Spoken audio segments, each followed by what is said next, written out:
皆さんこんにちは。ただいま、ご紹介いただきました小野です。タイトルとして山と人をつなぐ仕事、本川氏が語る日和田祭祀の世界ということなんですけど、私が山と人をつないでいるわけではなく、こう山のおかげで、私なんか仕事させてもらっている立場で、一般的に最近本川氏とか言うんですけど、私が仕事を仕掛けた頃は、本川氏というような呼び名では呼んでませんでして、日和田屋とか川向きとか、簡単に言ってたんですけど、このイラストを見てもらったら分かりますかね、清水寺になるんですけど、この屋根も実は日和田葺で吹かれてます。その日和田葺の材料を取るのが私たちの仕事なんですけど、その日和田葺っていうのはヒノキの樹皮を使って、それを屋根葺きの材として使う仕事なんですけど、そのヒノキ自体が、日本固有種と言われてますので、この日和田葺っていうのは、その屋根葺き技術自体が日本固有の技術であると思っています。でこの日和田葺の技術っていうのは、1300年以上あると言われてまして、大変古くから、つながっている、伝統産業なんですけど、その中、私たち多少の改良はあるんですけど、今でも本当手仕事でやっている仕事なんで、その仕事の内容を、少し皆さんにお話ししたいと思います。これは1500年頃の、絵巻物の中に出てくるワンシーンですけど、これは日和田を吹く方の吹き師の絵になるんですけど、道具ですとか、映っている材料なんかですね、これ一番左下になるんですけど、この辺に映ってるのは屋根葺きの一番小口見えるところに使う材料なんです。これをもうほとんどこの1500年頃の絵に載っているこの材料の形が本当今と同じで、この頃にはもうすでに、右の方が持っている道具とかでもですね、同じような今現在使われているような道具も使ってますので、この頃にはほぼ今の日和田葺の形は、完成されてたんじゃないかと言われています。それでこれが古い資料になるんですけど、その本川氏、私たちその材料を取る仕事っていうのは記録が本当に古い記録がありませんで、たまたま先ほど紹介もしていただいたんですが、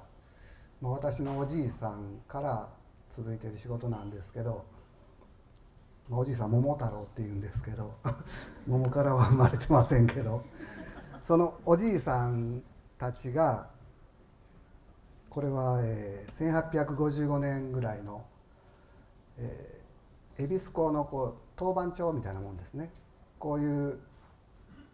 これが残っている資料としては一番古いものになるんですけど、この頃に、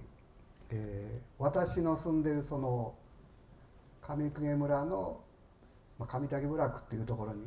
その頃産業があまりない山あいの小さな村でしたので、お酒この辺も来るんですけど、お酒造りに京都神戸この辺ですね行くか、こういう日和田葺関係の本川師とか屋根葺き師をする職人が多かった地方になります。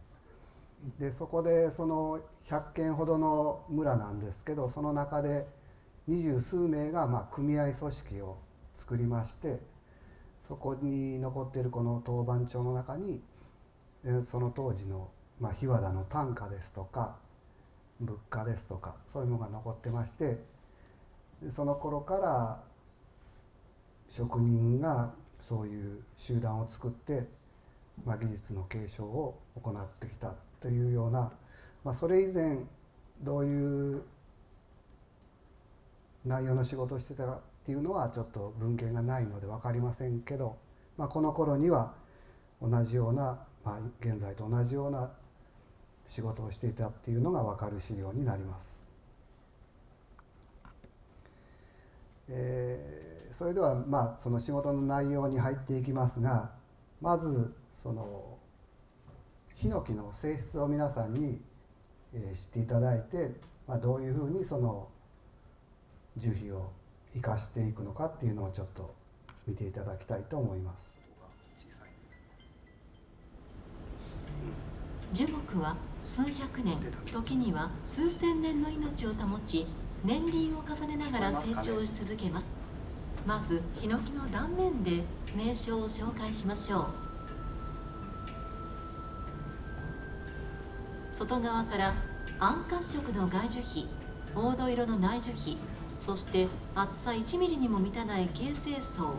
その内側が木部です。さて、この中で生きている細胞がある部分、木の成長に重要な役割を果たしている部分はどこでしょうか。採取するヒワダは外樹皮にあたりますが、これは役割を終えた死んだ組織からなるもので、この部分には生きている細胞はありません。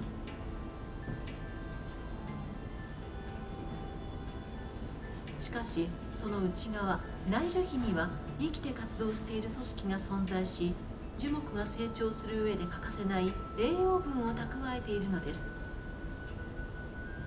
さて、樹木で最も重要な細胞は形成層と呼ばれ、内樹皮と木部の間に分裂組織として薄く広がっています。この形成層こそが内樹皮や木部の組織を作るなど、樹木の成長に欠かせない役割をしています。ヒワダ採取はその木にとって役目を終えた外側の皮、外樹皮を採取すること。その下にある内樹皮と形成層は木の命そのものなのです。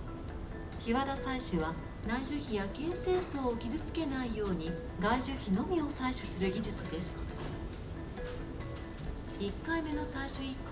降、およそ10年ごとに採取できると言われるヒワダ。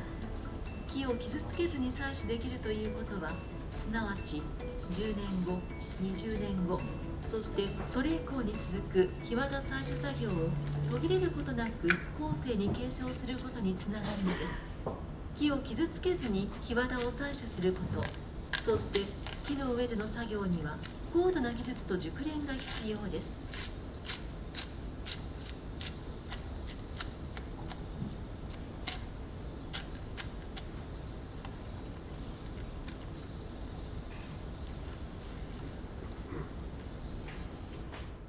見てもらって分かるように、私たちの仕事は立ち木が生きたままの状態でその外樹皮っていうのを採取する仕事になります。ですからその1回剥くと大体10年前後で次も繰り返し取れるんですけども、100年前後の木から10年ごとに取っていくと200年300年っていう木ですと何十回も取ることになるんですけど、その何回も10年を取らせていただくためには、その生きてる木なので木を傷つけないように採取することが一番大事になってきます。枯れている部分だけをいただいて、その生きてる部分を傷つけないように残して、でまたそのヒワダが再生して、取れるようにします。で初めて剥く木っていうのは、この見てもらったら分かるように荒皮って言いまして、表面ゴツゴツしてます。一回も剥いてない木はこういうふうに繊維が整ってないんですけど、一回剥いてやると、これ黒皮っていうんですけれども、今さっきの映像の中に出てきました皮を剥くと赤くなってましたよね。赤い色が少しずつこう変化して黒っぽく見えると思うんですけど、赤いところが黒っぽく見えてくるんで、黒皮って通称呼んでいます。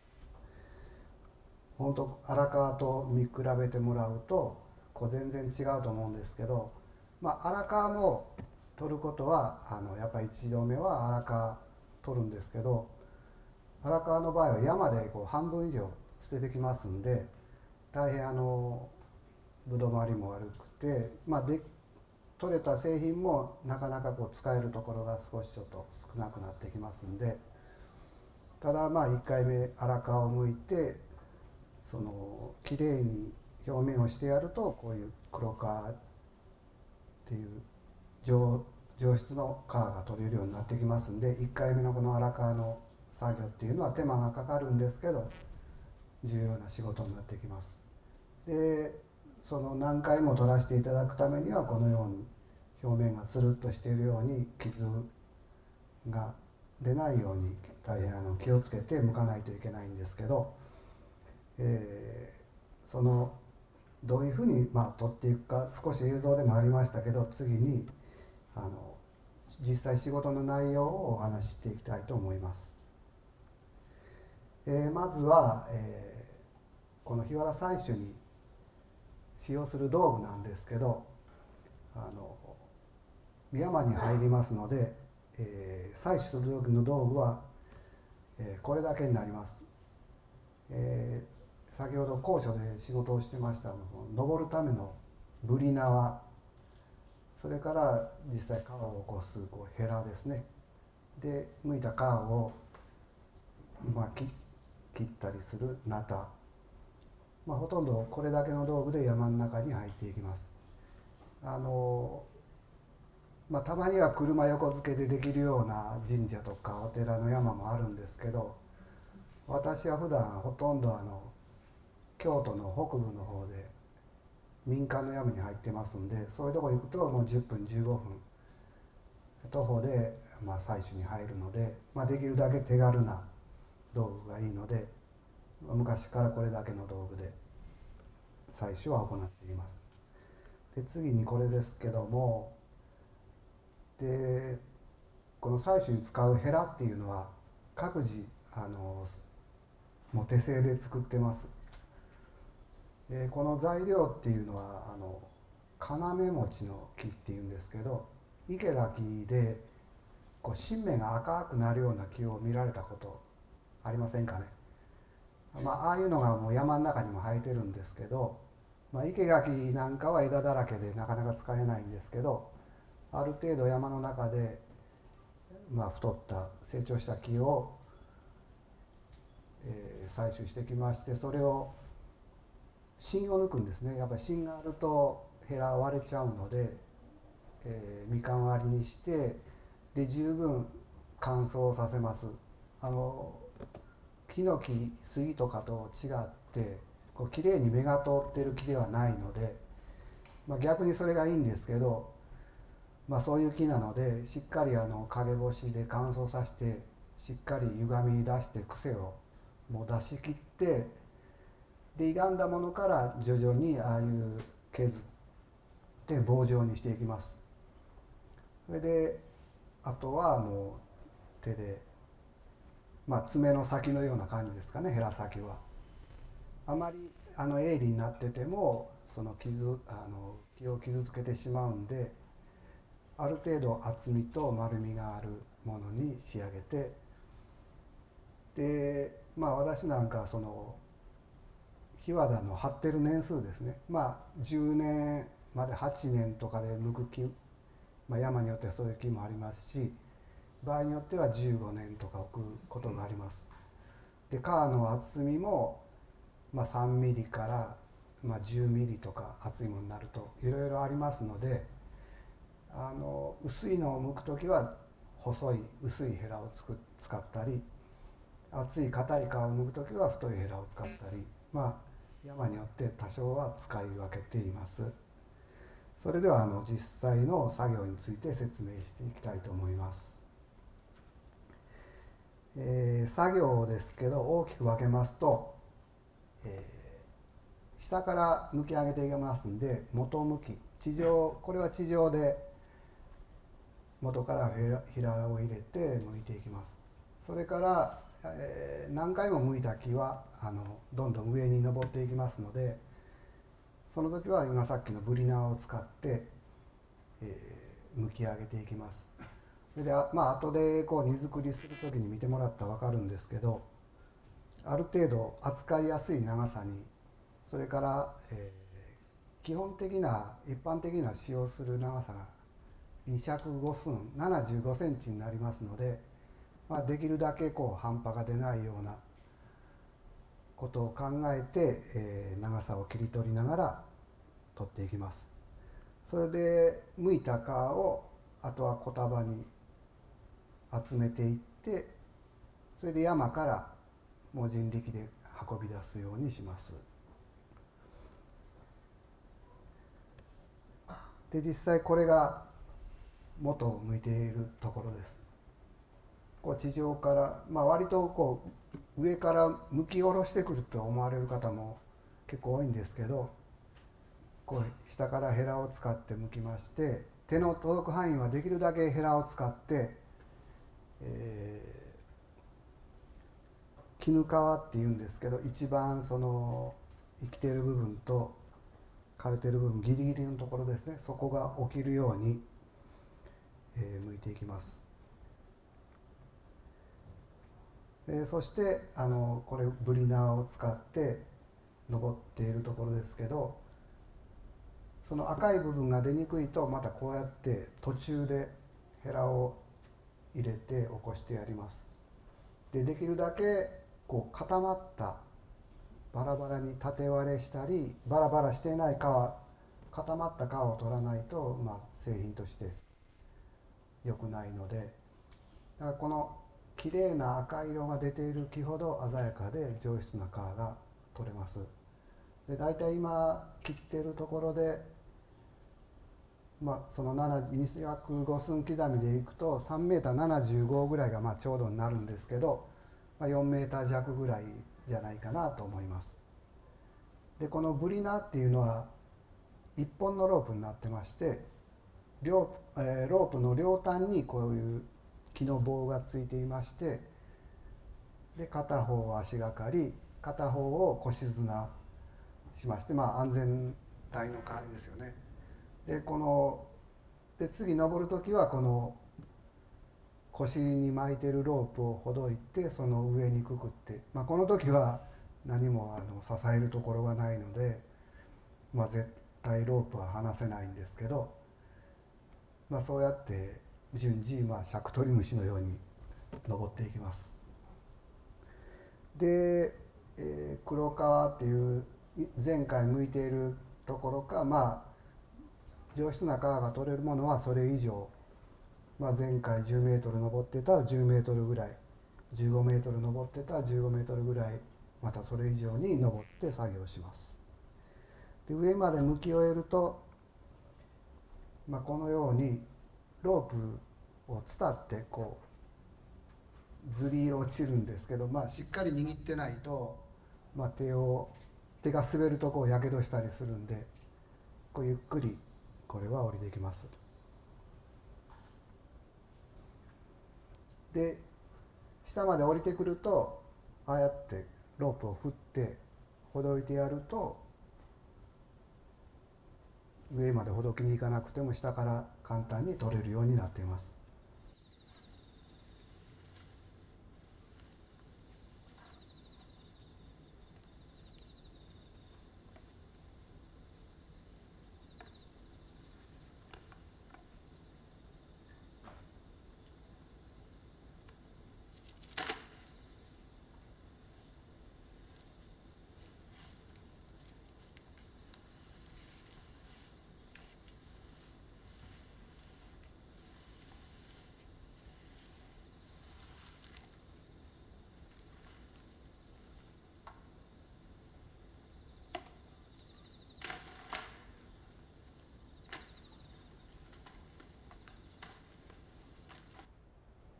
はい、今見てもらった通り、あんな簡単に結構取れるんですこのロープがだいたい15メーターぐらいあるんですけど、木に巻いてる分引いても12、3メートルの高さまでは下から振って取ることができるので、一般的な木でその15メートル以上枝がないような木は少ないので、大概その15メーターぐらいのロープがあれば、逆にその枝があるともうロープ使わないで木登りのように僕ら枝の中を登っって剥いていきますので、この木は10メーター余りぐらいの木なんですけど、これぐらいの木でしたら大体半日で、2本剥けるぐらいかなと思います。これぐらいの木が、仕事のそうですね、量的にもペース的にも一番しやすい木かなと思います。これ以上大きくなると、半日ぐらい、朝登るとお昼ぐらいになるような木もたまにはあるので、そうなると体力的にもきついですし、高さも20メートル以上になることありますんで、逆に小さい元から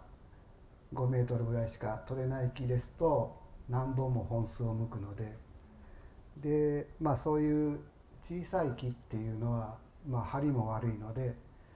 効率的にも大変なので、今見てもらったぐらいが一番効率的にはいい木かなと思います。で、言いましたように、先ほど木の根元に皮がいっぱい散らばってたと思います。剥き落とした皮なんですけど、こういうのをある程度の大きさに束ねて、これ絹皮っていうんです。一番ちょっと皮の強いところですね。友皮っていうんですけど、こういう木の皮、これも皮である程度の大きさに、まとめていきます。で、小束を何個も合わせて、このようにこの時はPP ロープ使ってますけど、これでくくって山を降りていきます。これでだいたい20キロぐらいかなと思うんですけど、よく取れる木でしたら、半日で40キロとか、よく厚い川でしたら50キロとか、それぐらいもと大変になってきます。ただ降りる方はなんとか4、50キロでも降りれるんですけど、20キロでもこれが少し上りになるとなかなか進まないんで、僕ら、高い山、道がなくてもできるだけ下へ降りるところを探して集めるようにします。でこの後結束作業になっていくんですけど、結束作業はできるだけ車が行ける場所までっていうことで、そこまでこういう形で、取れた材料を運んでいきます。でその集めたものを、結束作業をしていくんですけど、結束作業に使う道具をまずは見ていただきたいと思います。これワック、コロ、それから大切り包丁と尺、あと、測る時にもう少し後で出てくるんですが、大体束を入れるっていうんですけど、荷造りする道具としては以上になります。で結束作業なんですけど、大きく分けてこれも4工程ぐらいになりますので、まずはその今さっきの道具を使って束入れで、ある程度皮が積み上がってできたものを大切り、大きい包丁ありましたけど、あれで切る大切り、それから2尺5寸に切ったものを今度丸締めっていう工程、これはだいたい30キロの丸、昔でいうと8貫目っていうんですけど、その俵型にある程度のだいたい4束を合わせて30キロの丸にするんですけど、そういう工程があって完成となります。それでは結束作業について説明していきます。まずは、束入れになります。このようにこれは革の内側になるんですけど、屋根を拭く時もこちら側を見せて屋根は拭きます。こちらの方が風雨にさらされてないので油分もあって強いですし、あとは横に置いてるカートを見てもらったら分かりますけど、苔とかそういうのがついてないんで色目も合いますので、あとは私らがこっち向けて積んでいくっていうのは包丁刃物受けが大変いいので、こちらの方が入っていきやすいので、できるだけ内側で積んでいきます。で積み上がったものをこの大切りって言いまして、これは叩き切っていくので、なかなかこの時の作業が大変なんですけど、見ていただけたらと思います。木の枠の部分を分厚く徐々に薄く重ねましょう。この重ね方が後の結束作業で重さを調整するときに役立ちます。あとは表面の黒皮が上になるように置きましょう。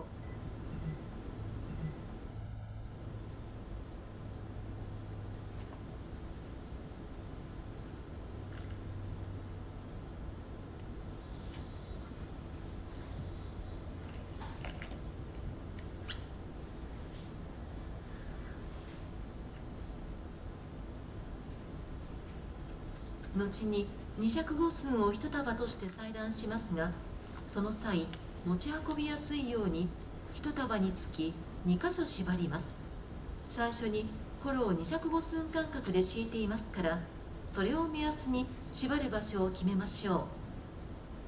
う。縛り終えたら木の枠は外し、余分な皮は掃除し、仕上がりを美しくします。元から切り揃えていきます。大切り包丁を振るうときは下に切り台を敷くのを忘れないようにしましょう。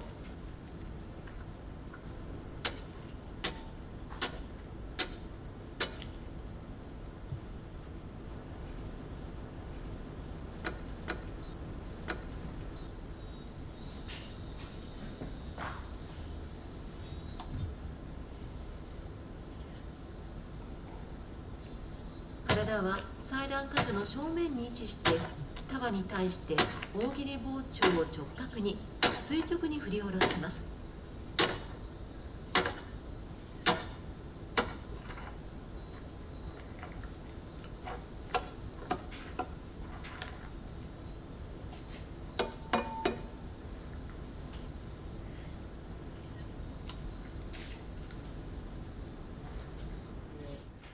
あんな感じで切っていくんですけど、今でもこの大切り作業というのが一番苦手と言いますか、今さっきの映像はたまたまうまく切れてたんですけど、やっぱりなかなか同じところばっかりこういかないんですね。それでその剥いた皮によっても大変硬い皮とか歯受けの悪い皮もありますんで、あんまり力入れるとやっぱりこうどっか横へ行ったりで、少し粉が出るとどんどん切れやんでいくので、少し映像には映ってなかったんですけど、切り口に滑りよくするために少し水をさしてやって切るようにします。昔そのシートとかない頃はもう野積みにしてたんで、少し湿った皮を荷造りしてたんじゃないかと思うんですけど、濡れてる皮であったら本当めちゃめちゃ楽に切れるんですけど、今はできるだけその雨に当たらないようにシートをかけてこう乾燥したもんで荷造りをしてるんで、大切りが大変になってくるんですけど、できるだけこう簡単な道具でいうことで、今でも大切りで切ってます。あとはこの小口を後で加工するときにノコギリとかで切ってしまうとバラバラになって加工がしにくいんです。ですのでこういう刃物でしっかり切ったもので厚みを揃えるために、できるだけそのノコギリで切ってたらもう一回切って加工し直したりしないといけないんで、そういう無駄が出ないように今でもこの作業は続けてやっています。でこの丸締めって言いましたように、これは天秤ばかりで測ってますけど、今はいろんな台ばかりとか使うんですけど、八貫丸にしていくんですけど、今さっきの映像でもありましたけど、だんだん元は高くで後ろの方は薄く据え落ちするように、それもなだらかに落ちていくように積み上げるっていうのは、この作業の時にいろんな重さの束があった方がこう30キロに組み合わせるのに都合がいいので、普通に向いても一番元と3メートル先のカート厚みがやっぱり多少違ってきますんで、あとは全てがこう同じ長さにやっぱり取れません。枝がある木ですとか、抜けにくい木の質にもよるんですけど、もう長さが一定には取れないんで、自然にこう落ちていくので、それを合わせてだいたい4束合わせてこう30キロを作るように、わざと左手に見えてますけどいろんな大きさの束にして、それを合わせて、で完成したものがこういう丸カーになります。で昔はこの50を1だって呼んでまして、馬が昔運んでた単位かなと思うんですけど、150キロぐらいになるんですけど、で今でもこの仕様でやってまして、一坪に大体この50ぐらいが必要って言われてます。だから今見えてるんでしたら3列に並んでます。15坪分ぐらいですかね。これだけ向こうと思うと、一人前のものが2ヶ月余りはかかると思います。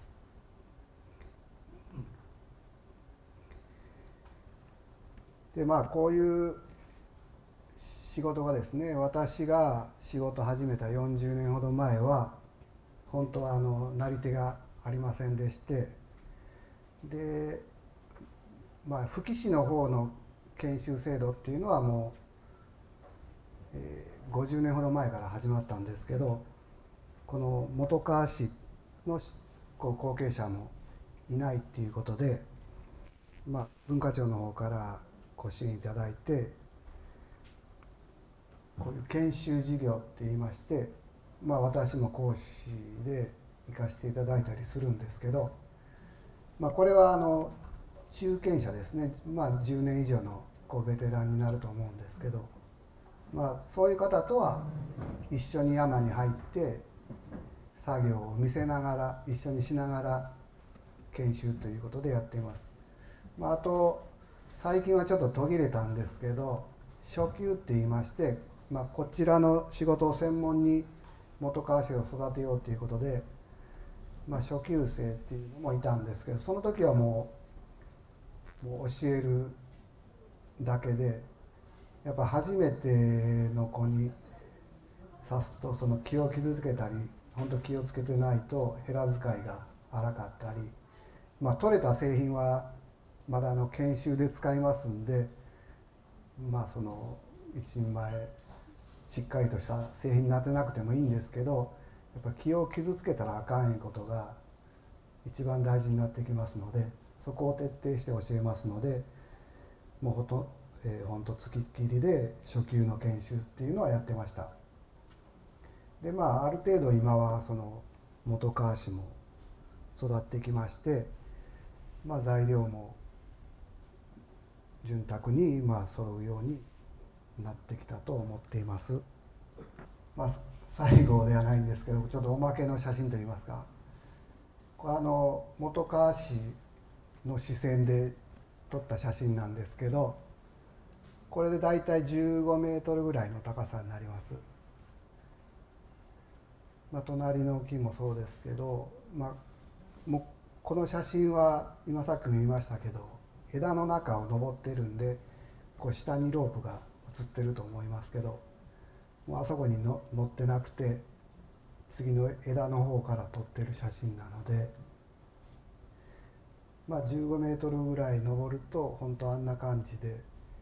人も小さく見えて、で下がこういうところでしたら、山やったらあんまり気にならんですけど、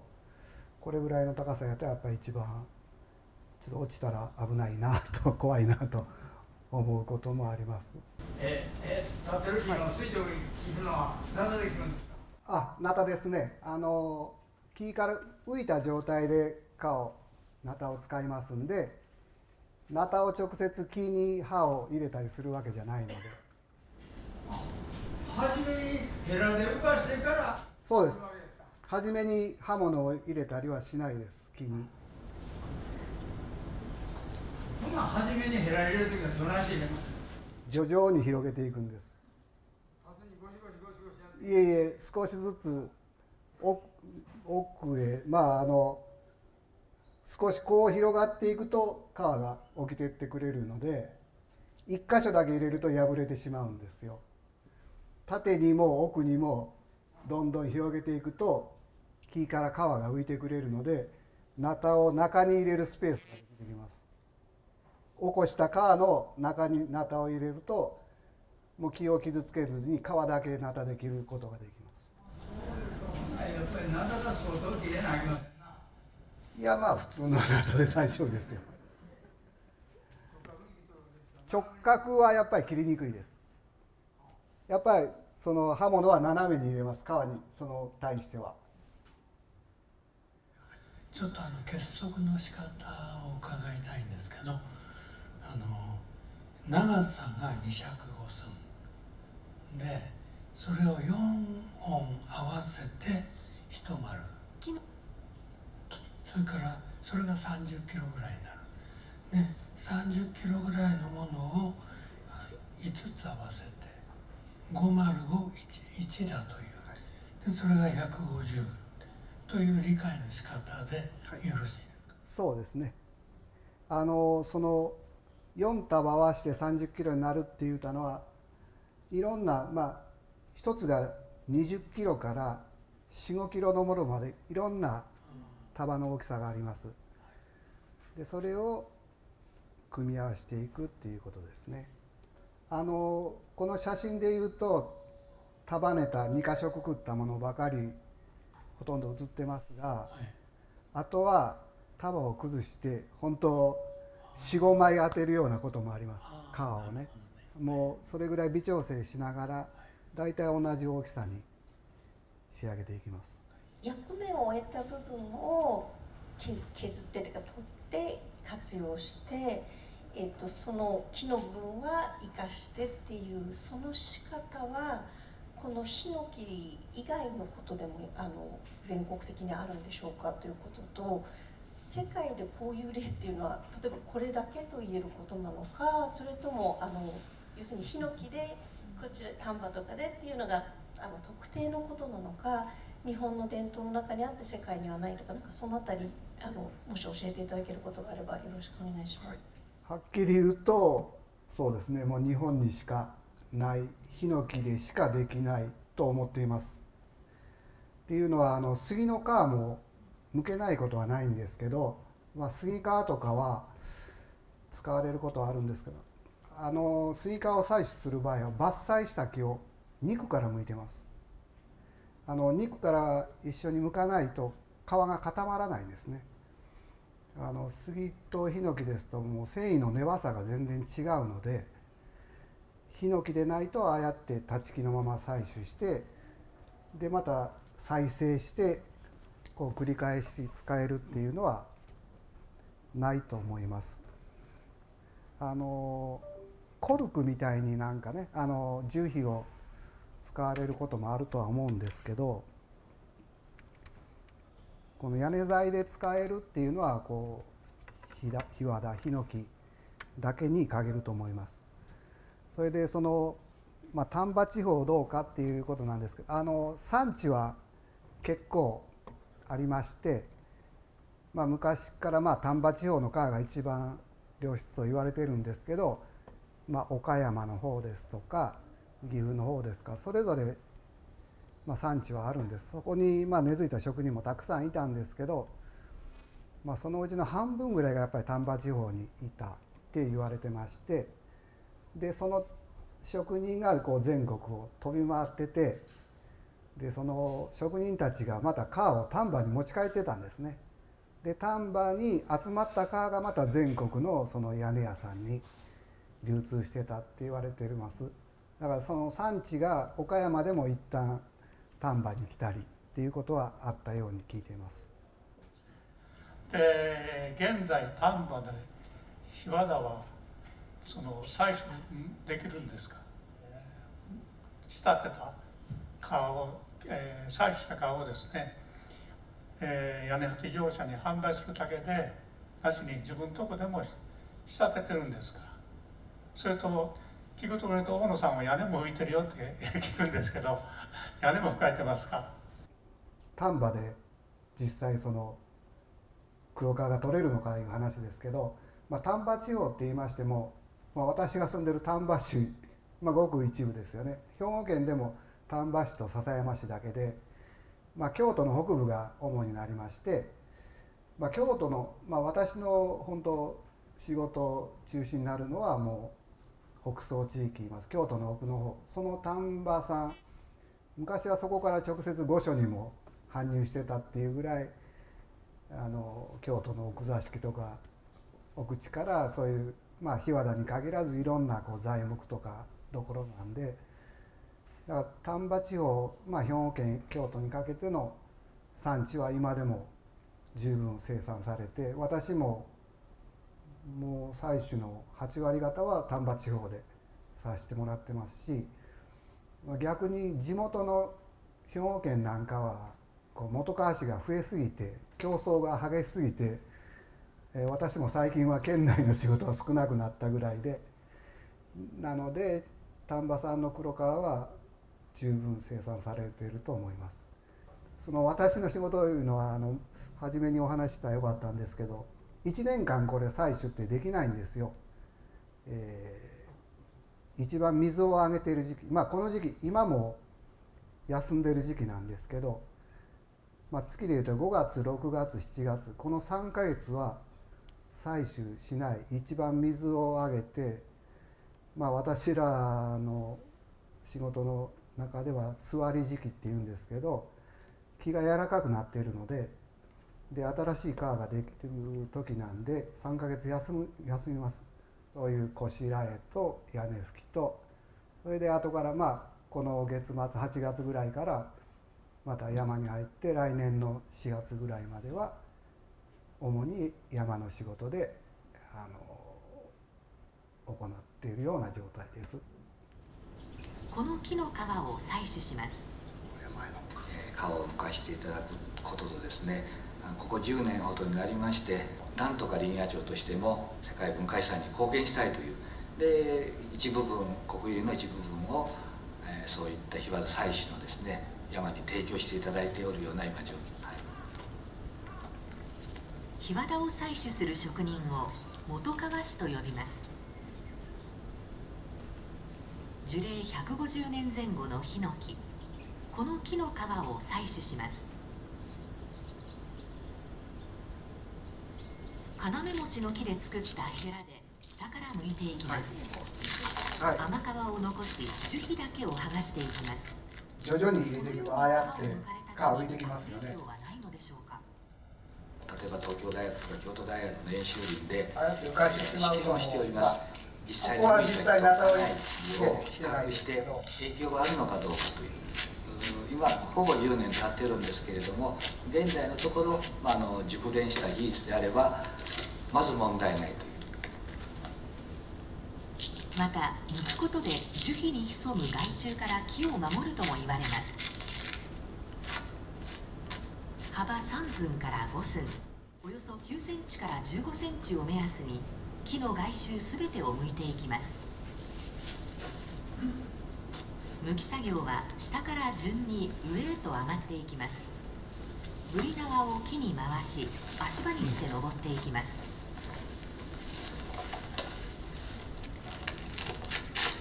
腰掛けでおよそ4メートルほどの長さに切り落とします。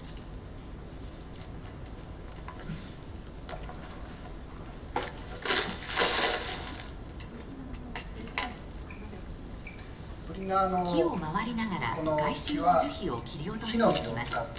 ヒノキの細いしっかりした木です。ブリ縄を巧みこに使いの時に上へと登絶っていき対手を離ます。せないっていう。胴回りおよそ2メートル、この時離高さすと落ちちゃう15んでメートルのヒノキでおよそ 30kg のヒワダが取れます。皮を剥かれたヒノキは自らを守るため樹皮を形成し、8年から10年で再び採取できる黒皮を作り出します。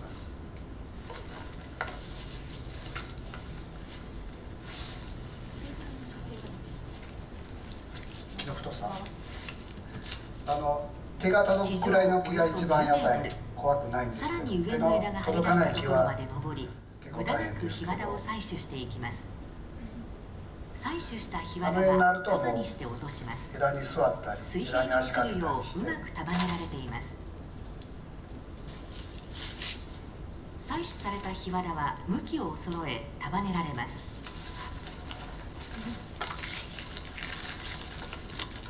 これ20年ぐらい前、親父がまだ生きてますし木の枝やブリ縄を使って地上に降ります。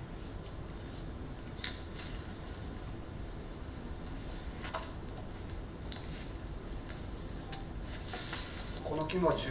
メートル以上はあるかな。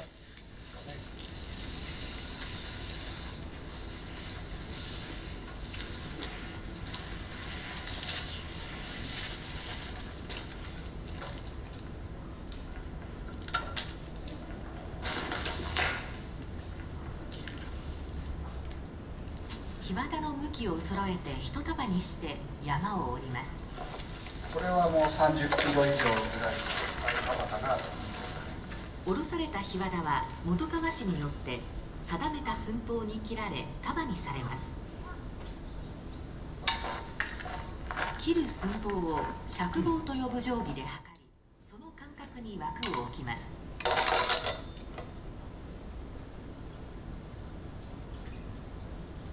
尺棒の長さは2尺5寸、およそ75センチ。平吹きのヒワダの寸法です。竹筒はコロと呼び、名の通りコロとして使います。枠の中にヒワダを敷いていきます。ヒワダの目を読みながら揃えるように並べていきます。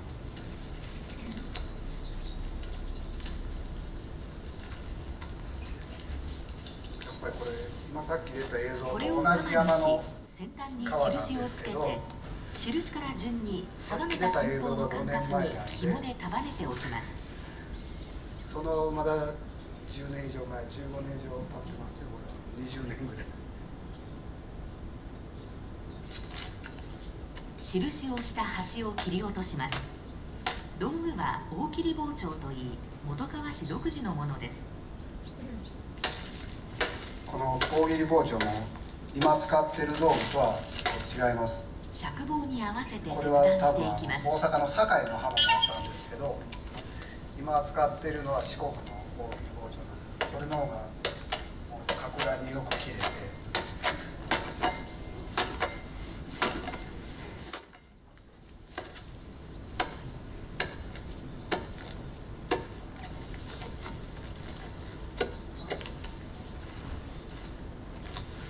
束は末に行くほど細く薄くなります。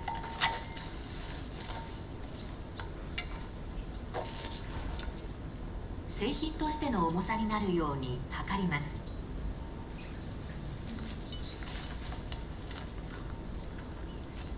束はマサと呼ぶヒワダと細い見てもらうと分かかきるように当てと呼ぶヒ大きいのとワダで作小さいのります。と合わせてると思う。この一束を丸といい、一丸 30kg、5丸で一坪の屋根が吹けます。これは2つボブになりますね。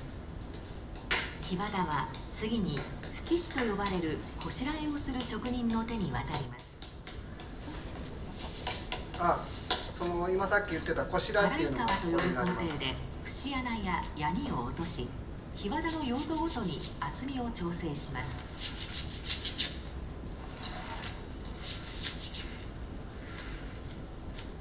吹き師の使う包丁はヒワダ包丁と呼び、独特の形をしています。先端にも刃がついています。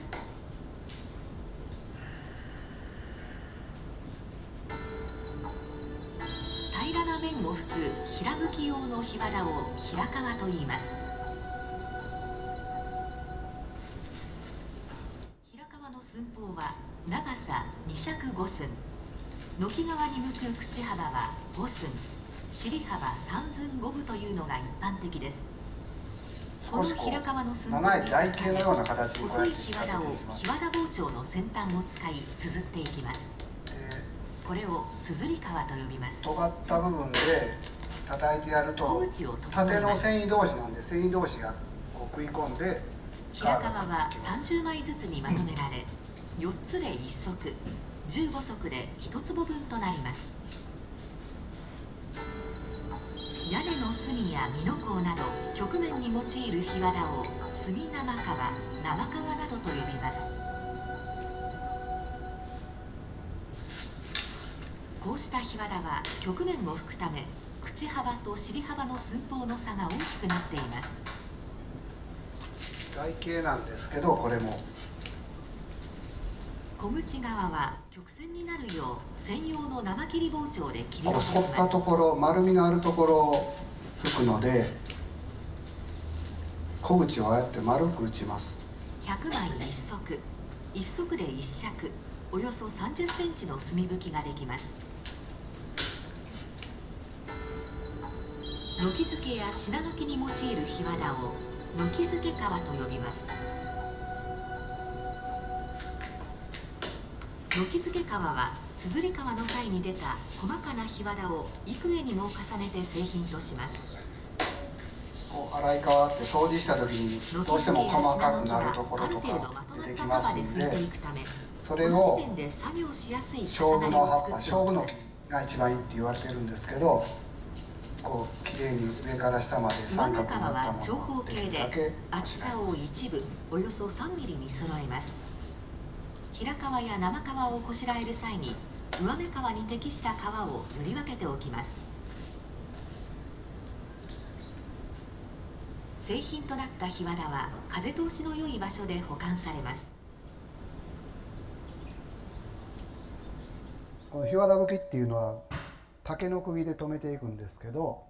こういう、幼児状のものを尖らしたものなんですけど、これは鉄とかやと10年15年で風化して腐ってしまうんですけど、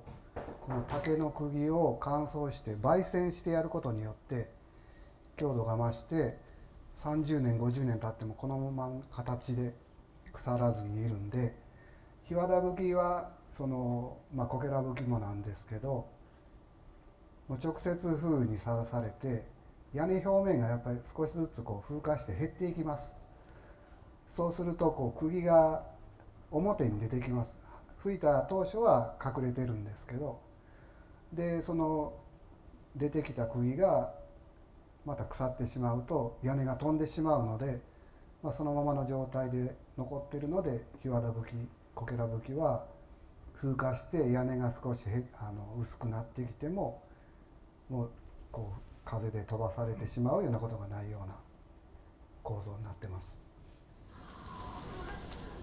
軒付け、上目皮拭きも完了し、これ拭く時には水に濡らして並べてます。水に浸した平皮を下から上に拭いていきます。あと1枚ずつ丁寧に並べて、一般的には拭き足4分、およそ12ミリ間隔で拭いていきます。今さっきの竹釘ですね。美しさからこれは口の中に加えて力出して、片一方の手は押さえながら片一方の手でつまみで留めていきます。ここがこう墨皮って言ってましたけど、R のある皮優美なでここは曲面を作り出すには熟練した技術が求められます。何と言いましても檜皮拭きの場合は曲線美というのが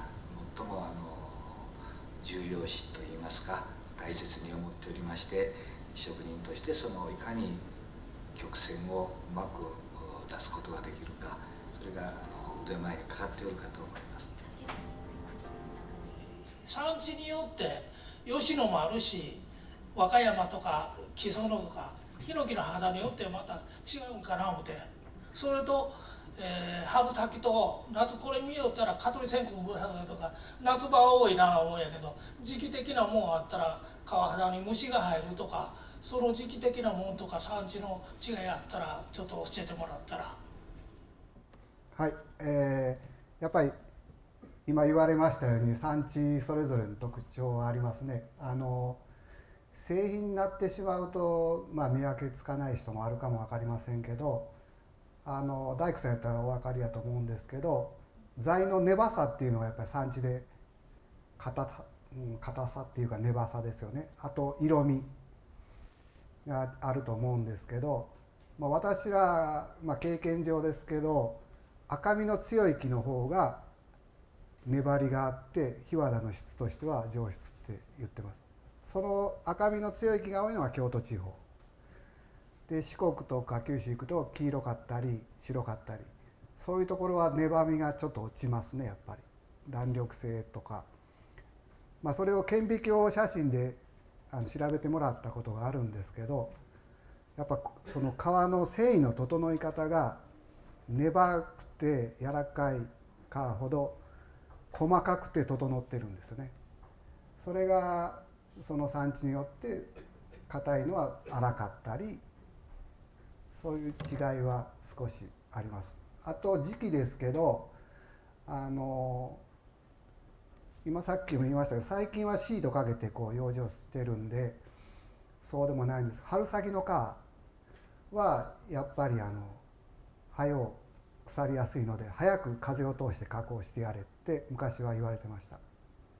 で冬場の皮の方が保存は効くって言われてました。ただ虫が入るかどうかいうのはほとんどもうスイカと違いまして、枯れた部分だけなので、虫がついたりいうことは春